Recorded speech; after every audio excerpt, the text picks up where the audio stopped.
ሰዎች የምንሰራው ስራ የሚመቻችሁ ከሆነና በምላሹ ደግሞ እናንተኛም በትንሹ ማገዝ ከፈለጋችሁ ቻናላችንን ሰብስክራይብ፣ ይህን ቪዲዮ ደግሞ ላይክ አድርጉት።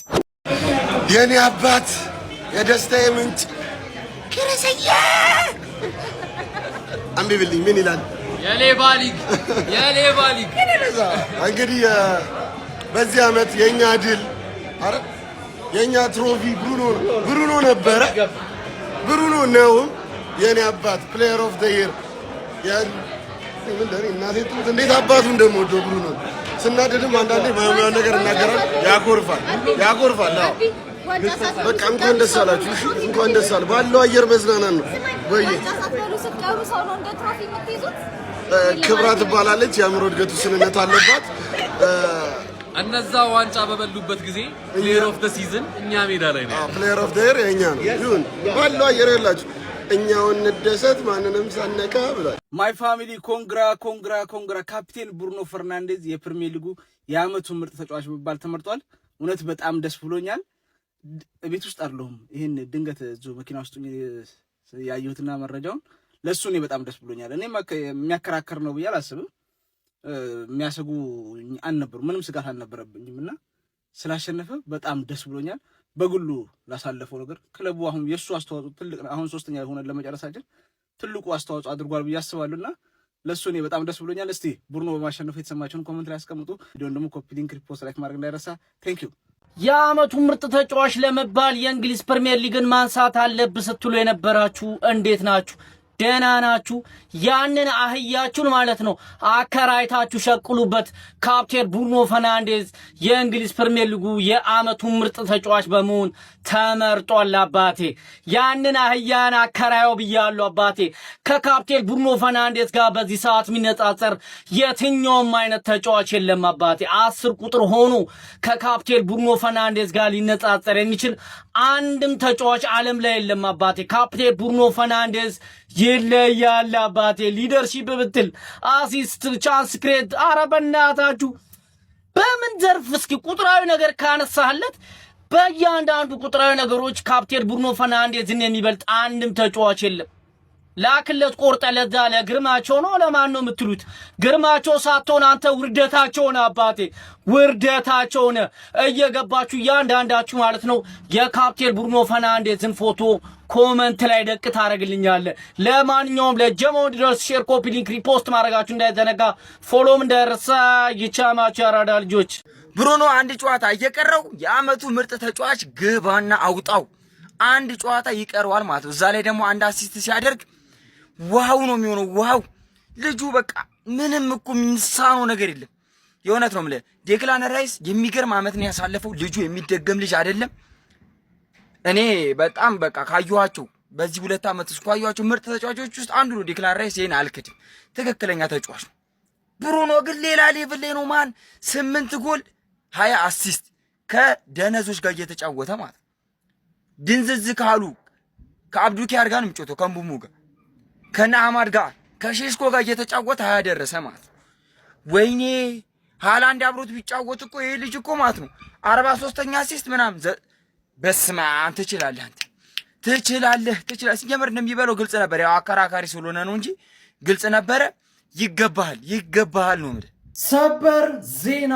የማንቸስተር ሲቲ ወጣቱ ኮከብ ኒኮ ኦራይሊ የእንግሊዝ ፕሪሚየር ሊግ የ2025-26 የአመቱ ምርጥ ወጣት ተጫዋች በመባል ሽልማቱን አሸንፏል። ከነ ራያን ቼርኪ፣ ኮቢ ሜኑ፣ ክሩፒ ሌሎችም ወጣት አስደናቂ ሲዝን ያሳለፉ የእንግሊዝ ፕሪሚየር ሊግ ተጫዋቾችን በማስከተል እንግዲህ ቀዳሚውን ስፍራ በመያዝ ኒኮ ኦራይሊ ከቡድኑ ማንቸስተር ሲቲ ጋር የፕሪሚየር ሊግ ዋንጫን ባያሳካም እንኳን በግሉ እጅግ አስደናቂ ብሬክአውት ሲዝን በማሳለፍ 5 ጎሎችን አስቆጥሮ 3 ጎሎችን አሲስት አድርጎ ለእንግሊዝ ብሔራዊ ቡድን ለ2026 የዓለም ዋንጫ ጥሪ ያቀረበለትን ምርጥ ብቃት በማሳየት የእንግሊዝ ፕሪሚየር ሊግ የአመቱ ምርጥ ተጫዋች በመባል ተመርጧል። ይገባዋል እላለሁ። እናንተስ በዚህ መረጃ ላይ ምን ትላላችሁ? ሐሳብ አስተያየታችሁን ኮሜንት ሴክሽን ላይ አጋሩኝ። እንደነዚህ ፈጣን እግር ኳሳዊ መረጃዎችን በቀጣይም ለማግኘት የፕላስ ምልክቷን በመንካት የሜዳ ስፖርት ቤተሰብ ይሁኑ። ሰበር ብሩኖ ኤል ማግኒፊኮ ፈርናንዴዝ የ2025-26 የእንግሊዝ ፕሪሚየር ሊግ ምርጥ ተጫዋች በመባል ሽልማቱን ወስዷል። ሁላችንም በጉጉት ስንጠብቀው የነበረው ይህንን የእንግሊዝ ፕሪሚየር ሊግ የአመቱ ምርጥ ተጫዋች ሽልማትን ኤል ማግኒፊኮ የማንቸስተር ዩናይትድ አማካይ ብሩኖ ፈርናንዴዝ የግሉ ማድረግ ችሏል። በርካቶች ሲጠብቁት የነበረው በተለይም ዴክላን ራይስ፣ ጋብሪኤል ማጋሌሽ፣ ዴቪድ ራያ፣ ኤርሊንግ ሃላንድ የመሳሰሉ ተጫዋቾችን አስከትሎ የቅድሚያ ስፍራውን እንግዲህ የማንቸስተር ዩናይትድ ፖርቹጋላዊ ምርጡ አማካይ ኤል ማግኒፊኮ ብሩኖ ፈርናንዴዝ አሸናፊ መሆን ችሏል። ምንም እንኳን የዘንድሮን የእንግሊዝ ፕሪሚየር ሊግ ዋንጫ ማሳካት ባይችልም በግሉ ግን ካሳለፈው ምርጥ ሲዝን አንጻር የፕሪሚየር ሊጉ ምርጥ ተጫዋች በመባል ተመርጧል። እናንተስ በዚህ መረጃ ላይ ምን ትላላችሁ? ሀሳብ አስተያየትና ምላሻችሁን ኮሜንት ሴክሽን ላይ አጋሩኝ። እንደነዚህ ፈጣን እግር ኳሳዊ መረጃዎችን በቀጣይም ለማግኘት የፕላስ ምልክቷን በመንካት የሜዳ ስፖርት ቤተሰብ ይሁኑ። አንቺዎች ወያላ በላ ብላችሁ ከፋችሁ እንዴ እንዲት ብሎ እንዳይከፋችሁ አባቴ የእንግሊዝ ፕሪሚየር ሊግ የዓመቱ ምርጥ ተጫዋች ወያላ ወደድክም ጠላም ብሩኖዬ በልቶታል። በሮጥ አይደለም አባቴ በሮጥ አይደለም። ዝም ብለህ ምን ሆነ አኒጋ ምን ሆነ ይነገራል እንዴ? ገና ምን አየህ አባቴ? ገና ምን አየህ? ታወጣዋለህ አባቴ ታወጣዋለህ። ብሩኖ ፈርናንዴስ የፕሪሚየር ሊግ የዓመቱ ምርጥ ተጫዋች ተመርጧል። ግን ማንቸስተር ዩናይትድ እነዚህን ታሪካዊ ቲሸርቶች ማለት ነው ነገ ጊዮን ስንገናኝ ድብልቅልቅ እንልበታለን። እጅግ በጣም በተመጣጣኝ ዋጋ ማሊያ መግዛት ላቃታችሁ እንዲሁም ደግሞ ማሊያ ለሌላችሁ በ1200 ብር ብቻ አዘጋጅተላችኋል። ሂስትሪ ተመልከቱ። ጽሁፉን አሳያችሁ እስቲ ሁለታችሁ። ይህ ጽሁፍ በጣም ሂስትሪ የሆነ ጽሁፍ ነው። መገናኛ ኤቢ ስፖርት ዌር ከዘፍመሽ ወረድ እንዳላችሁ ስሬም ሲቲ ሞል አጠገብ ኪኔሬት ታወር ሁለተኛ ፎቅ ላይ ማግኘት ትችላላችሁ። ቲሸርቶቹን 1200 ብር ብቻ ነው። ነገ በጊዮን ከ8 ሰዓት ጀምሮ ትኬት እያለቀ ነው። ትኬት እያለቀብህ ነው። የመጀመሪያ ዙር ትኬት ታልቋል። ሁለተኛ ዙር ላይ ገብተህ ተሳተፍ ነው የምልህ። ሁለተኛ ዙር ራሱ እስከ 12 ሰዓት ድረስ ምናምን ይጠናቀቃል ተብሎ እየታሰበ ነው። ጀማው ቶሎ በሉ። ሶስተኛ ዙር ላውንች ሳይደረግ በፊት የፈጠነ መገዛዛታችሁን እንዳትረሱ። የመቻችሁ ገነር ብሩኖ ፈርናንዴዝ የዓመቱ ምርጡ ተጫዋች ተብሎ ተሸልሟል ማለት ይሄ ነገር ይገባዋል። ስለሚገባው አሁን እንዴት እንደሚገባው አስረዳችኋለሁ። መጀመሪያ ላይ ይሄንን ቪዲዮ ኮፒ ሊንክ ሪፖስት ያደርጋችሁ ጀምሩት ማለት ነው። የዓመቱ ምርጡ ተጫዋች ብሩኖ ፈርናንዴዝ ተባለ። በሴት ፒስ አትበሉም እያላችሁ ዓመቱ ሙሉ ስትለፈልፉ ነበር። በሴት ፒስ ፕሪሚየር ሊጉን በላ ነው። ስለዚህ በሴት ፒስ ደግሞ ለምን የዓመቱ ምርጥ ተጫዋች አይበላም? በሴት ፒስ ፕሪሚየር ሊጉ ተበላ። ይሄ ነገር ፖይንታችንን የሁለታችንን ፕሩቭ ያደርጋል። ስለዚህ ምንም መከራከር አያስፈልግም። ብሩኖ ፈርናንዴዝ የዓመቱ ምርጡ ተጫዋች ይገባዋል። 20 አሲስት አድርጓል። ገና አንድ ጨዋታ ይቀራል። ይሶይ እሱን ካረገው አሲስት ሪካርዱን ይሰብረዋል። ከዛ በኋላ እንደሚገባው ደግሞ ፕሩቭ ያደርጋል። ገብቷችኋል? ዴክላን ራይስም ዲዘርቭ ያደርግ ነበር። እማልክዳችሁ ከዚህ ሰውዬ እኩል ዴክላን ራይስ የሚገባው ነበር። ግን ብሩኖ ፈርናንዴዝ ስለበላው አይገባው ምናምን ማለት አንችልም። ምክንያቱም በሴት ፒስ በልተነዋል። በሴት ፒስ የዓመቱ ምርጡ ተጫዋች ደግሞ መብላት ይችላል። እሱም ጥያቄ ውስጥ ካቀረበው ገብቷችኋል?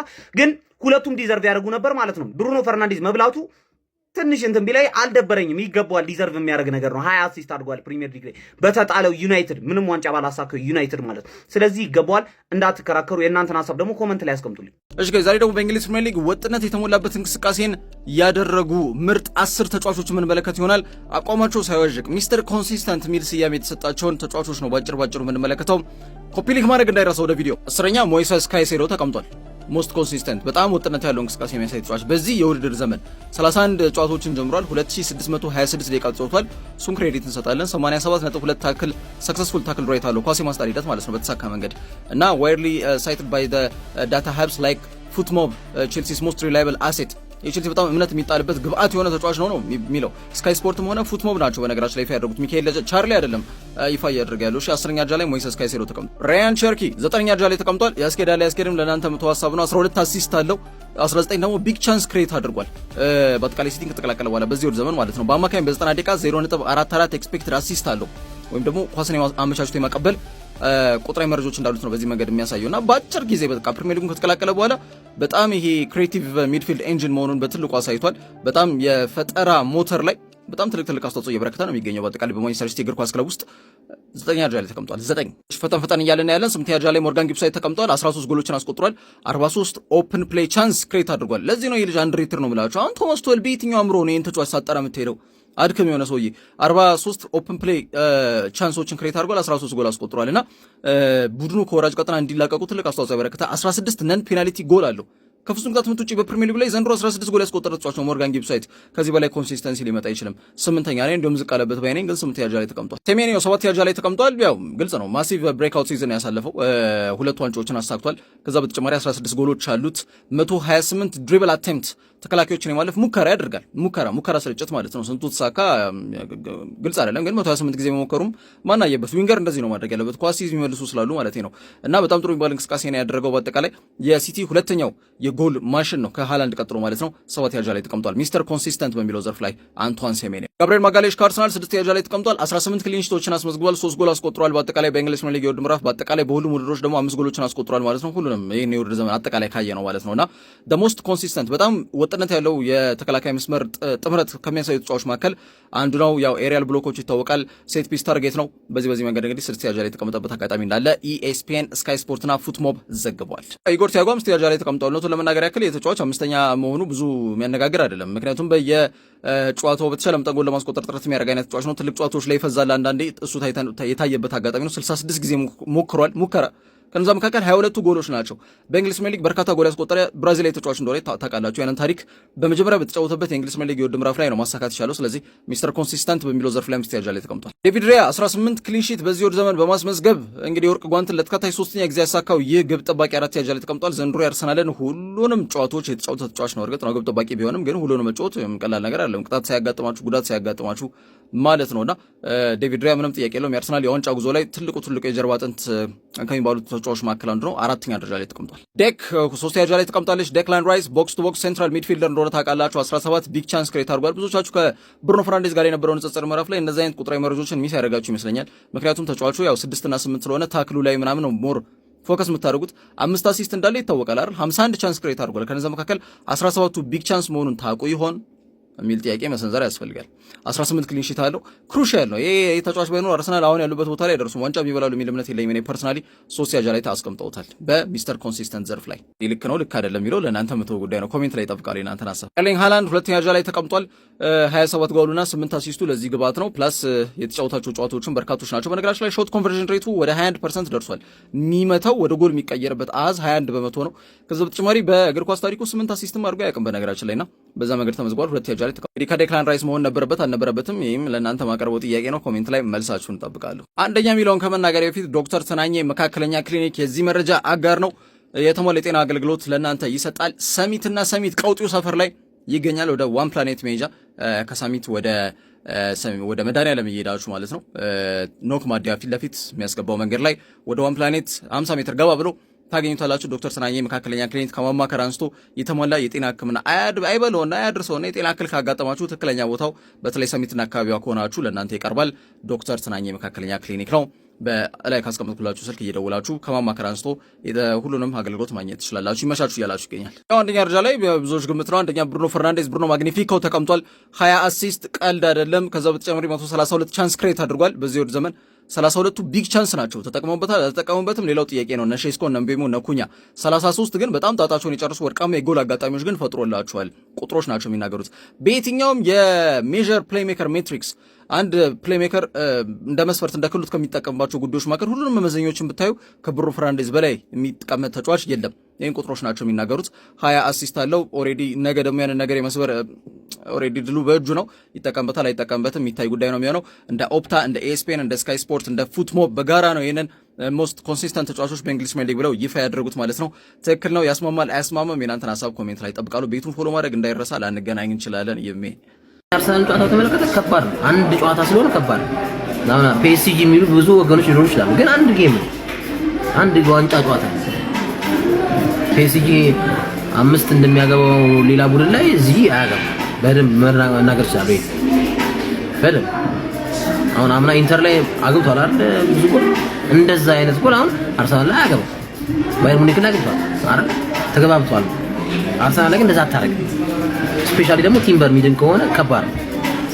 ዩቲዩብ ላይ ቪዲዮ ሰራለሁ በደንብ ጠልቅ የሆነ ሀሳቦችን አንስቼ ምሰራ ይሆናል። ግን በነገራችን ላይ በጣም አዲስ አበባ ውስጥ ከፍተኛ የማሊያ እጥረት ተከስቷል።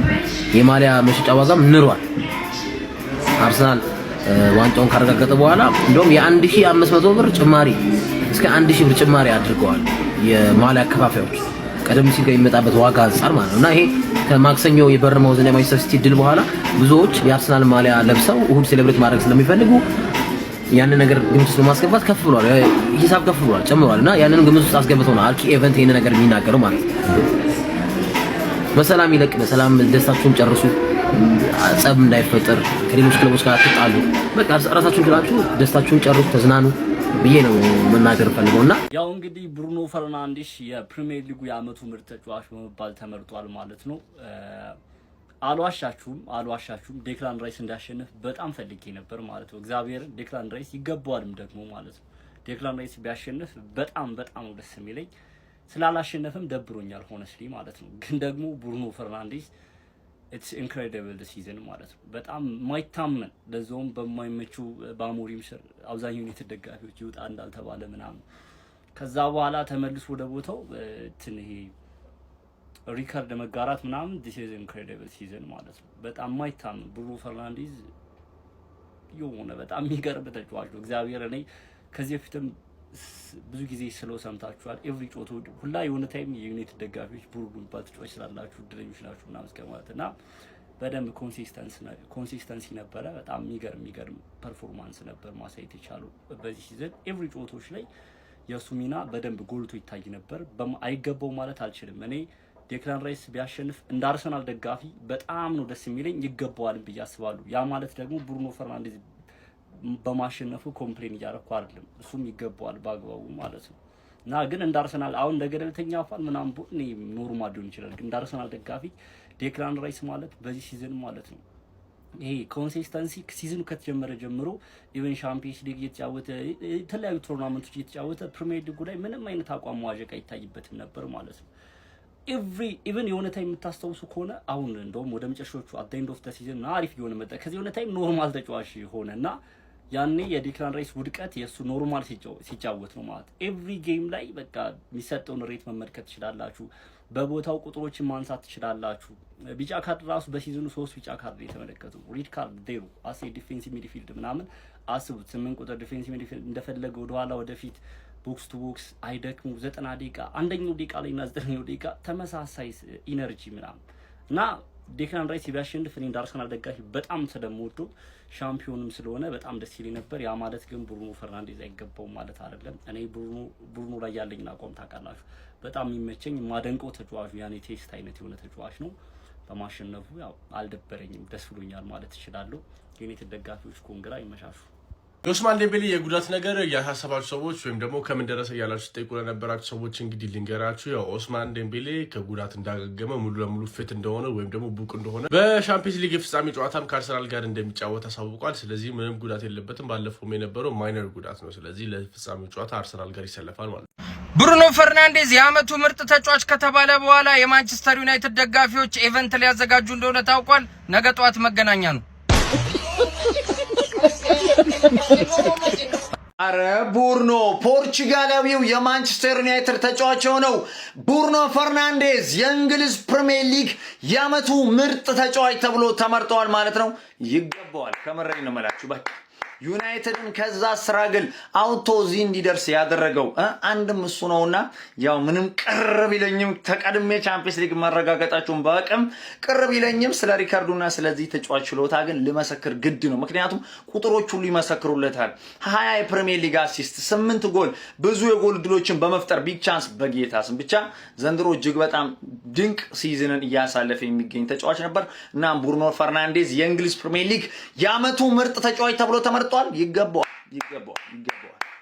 የ2025-26 የፕሪሚየር ሊጉ ምርጥ ተጫዋች ብሩኖ ፈርናንዴዝ ሆኖ ተመርጧል። ገብተህ ታወጣዋለህ። በሌብነት የተገኘ ዋንጫ ሲሆን እንደዚህ ነው። በስርዓት ለለፉ ልጆች ይሰጣል። ለብሩኖ ይሰጣል። የወጣት ተጫዋቾች ደግሞ ወይ ለቼልሲ ወይ ለኦሬሊ ይሰጣል። ማናጀር የአሰልጣኝ ደግሞ ለካሪክ ነው የሚሰጠው። አንድ ነገር ሳታገኝ አመቱ ያልቃል። ወያላ ገብተህ ታወጣዋለህ። ነገ ደግሞ የአሲስቱን ሪከርድ ይሰብረዋል። ወያላ